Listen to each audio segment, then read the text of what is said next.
สบายดีผู้สาวโดยสบายดีว้าสาวซื้อหยังน้อมึกสาวมึกบ่โดยโอ้อายซื้อกุ้งสดเด้อ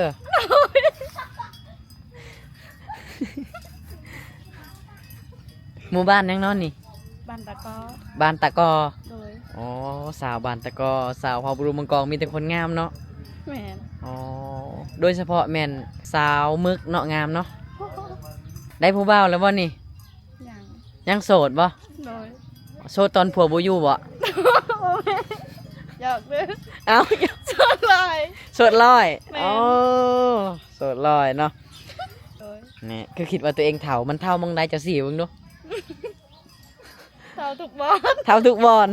ใช่บอลใดแน่เอามาโชว์มึงดู หยอกผู้สาวเผารูมังกรเด้อพี่น้องเนาะบ่จังน้อยน่ะพ่อแม่น้องมาเนาะ โดย อ๋ออยากให้น้องแนะนำพ่อแม่น้องเด้อว่า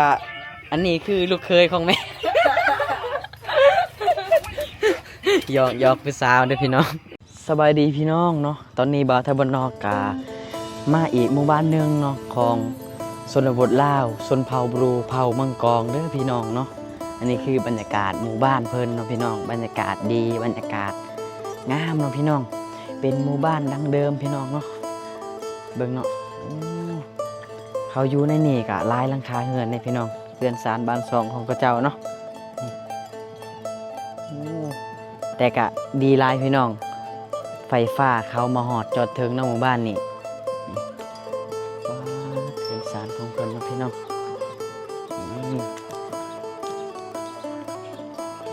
บรรยากาศดีเลยพี่น้องเนาะน่าอยู่และก็น่าเที่ยวเนาะเพราะว่ามันอยู่กันเรียบง่ายดีเลยพี่น้องเนาะหมู่บ้านนี้เนาะห่างไกลจากถนนหนทางก็ประมาณ50-60 กิโลเลยพี่น้องเลยเนาะไกลหลายเติบเลยเนาะ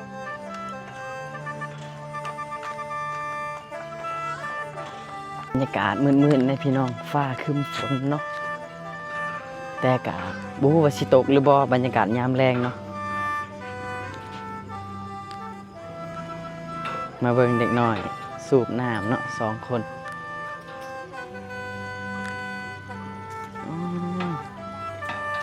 เบิ่งสูบน้ำโคตรเก่งเลยเนาะสบายดีบ๊ายบายเห็นเบิ่งหนูบ๊ายบายดูซื้อหยังเนาะ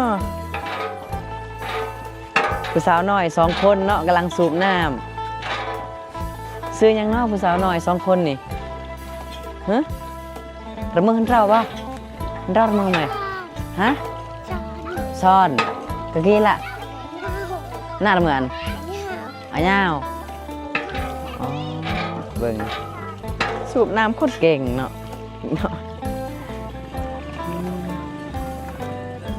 ปาเตอร์เป็นกำลังตักน้ำพี่น้องนี่ไปแหละ2 คนเลยเนาะโอ้เก่งขนาดเลยพี่น้อง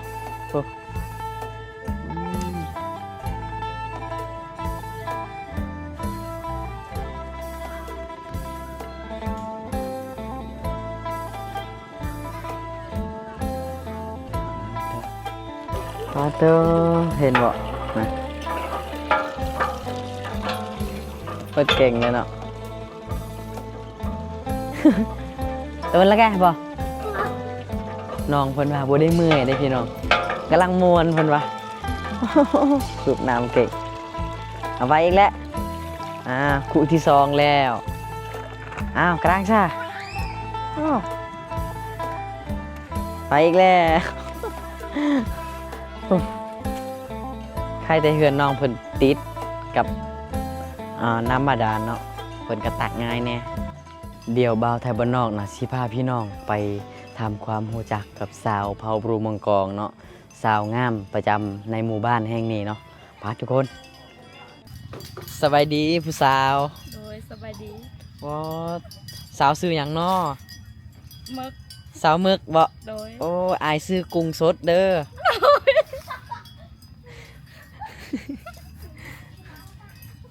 หมู่บ้านยังน้อนี่บ้านตะกอบ้านตะกอโดยอ๋อสาวบ้านตะกอสาวเผ่าบรูมังกรมีแต่คนงามเนาะแม่นอ๋อ โดยเฉพาะแม่นสาวมึกเนาะงามเนาะแม่นบ่เป็นสาวงามประจำหมู่บ้านเลยบ่นี่ บ่แม่ บ่แม่นบ่ โดย ยังมีคนงามกว่านี้อีกบ่ แม่น โอ้ยข่อยว่าเจ้านี่งามที่สุดแล้วได้นี่ได้ผู้บ่าวแล้วบ่นี่ ยัง ยังโสดบ่ โดย โสดตอนผัวบ่อยู่บ่ บ่แม่อยากเด้อ เอ้า สดเลย โสดร้อย แม่น โอ้โสดร้อยเนาะขอถามไทยวิถีชีวิตแหน่เฮ็ดหยังซุมื้อนี่แต่ละมื้อนี่เฮ็ดหยังก็อาชีพหลักๆของน้องนะของเจ้านะเอ้ยเดี๋ยวอายุจักปีก็30 8 ปี 18 ปี โดย อ๋อโอเคสันอาชีพหลักๆเฮ็ดหยังซุมื้อนี่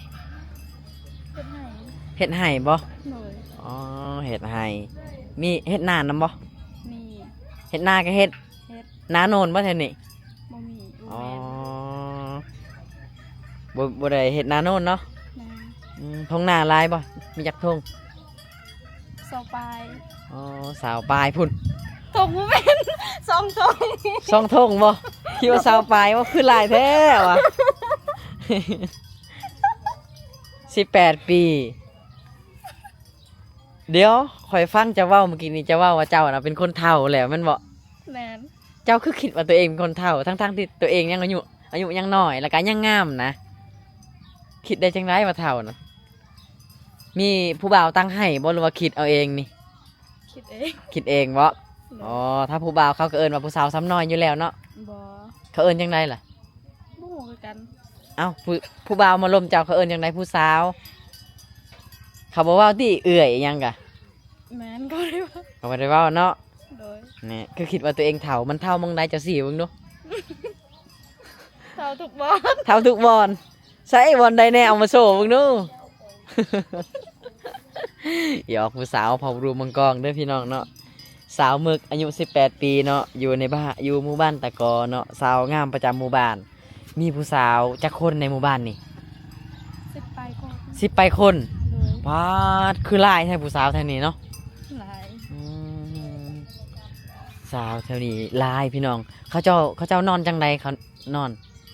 นอนเป็นกลุ่มบ่เป็นเฮือนสาวโสดบ่หรือว่านอนเฮือนไปเฮือนมัน บางบอลก็นอนเป็นกลุ่ม อ๋อบ อลก็นอนเงินไปเห็นมัน อ๋อเจ้าได้สะ นอนผู้เดียว นอนผู้เดียวเลย โดย อ๋อนอนผู้เดียว เพราะว่าคนมีผู้บ่าวก็แบบนี้แหล้วเนาะ บ่มี บ่มีอีหลีเนาะ แม่น อ๋อบ่มีผู้บ่าวนี่พี่น้องเนาะเอามาลมมาจีบมาคุยได้เด้อพี่น้องเนาะผู้บ่าวยังมาล้มได้เนาะ ได้ หยอกเพิ่นเนาะบ่ได้ว่าหยอกนะถ้าผู้ใดยังมาล้มก็ล้มได้เนาะเพิ่นยังโสดว่าทั้งหมดนี้มีจักหลังคาเรือนอยู่ในหมู่บ้านนี่ ได้ประมาณ80ปลาย อ๋อ80ปลายใส่เฮือนซานของเจ้าอยู่ไสหลังนี้บ่ แม่น อ๋อ นี่คือเฮือนซานของเพิ่นเด้อพี่น้อง เป็นเฮือนหลังนี่เนาะ นี่ปาดอันนั้นกับผู้สาวปะนั่นกะ แม่นผู้สาว โอ้อันนั้นกับผู้สาวคือกันเนาะ โอ้ พี่น้องจักคนบ่ 7กับค่อย 7 คนบ่ แม่น เจ้าเป็นลูกผู้ที่ ผู้ที่หนึ่ง ผู้ที่หนึ่งบ่ โดย อ๋อ เป็นลูกผู้ที่หนึ่งในพี่น้องเนาะ ลูกผู้ที่หนึ่งนี่ส่วนหลายจะเป็นคนงามหมดทุกคนเนาะ อีหลีได้แม่นบ่ บ่ บ่ได้เฮ็ดเวียกหยังบ่มื้อนี่บ่ได้ไปให้ไปสวนบ่ บ่ พักผ่อนติ แต่ละมื้อก็บ่ได้ไปเอาแต่น้องอยู่เฮือน อ๋อเอาแต่น้อง แม่น โอ้ยังเอาน้องเนาะเจ้าเฮ็ดหยังแหน่ตอนแรกนี่สิไปไสแหน่ สิไปตักน้ำ สิไปตักน้ำบ่ โดย อ๋อขอไปเบิ่งได้บ่จัก ได้ จักโมงเจ้าไปน่ะ ถ้าพ่อแม่เมื่อไปหายก่อน อ๋อพ่อแม่น้องยังบ่ทันได้มาแต่ไห้บ่ตอนนี้ แม่น ปาดอากาศค่ำแล้วเขาเจ้าไปไห้ปานนี้ยังบ่มาเนาะเขาเจ้าเฮ็ดอีหลีรอเนาะจังสิได้กินเนาะ โดย อ๋อสั่นเลยพี่น้อง เดี๋ยวจังหน่อยบ่าวไทยบ้านนอกสิพาพี่น้องไปเบิ่งวิถีชีวิตสาวปลาหมึกเนาะ บ่าวกรุงสดสิพาไปเบิ่งน้ำกัน โอเคบ่ โดย พาไปเบิ่งหน่อยเด้อ โดย ถ้าพ่อแม่น้องมาจังหน่อยก่อนเนาะ แม่น บ่จังหน่อยน่ะพ่อแม่น้องมาเนาะ โดย อ๋ออยากให้น้องแนะนำพ่อแม่น้องเด้อว่า อันนี้คือลูกเคยของแม่ หยอกผู้สาวเด้อพี่น้อง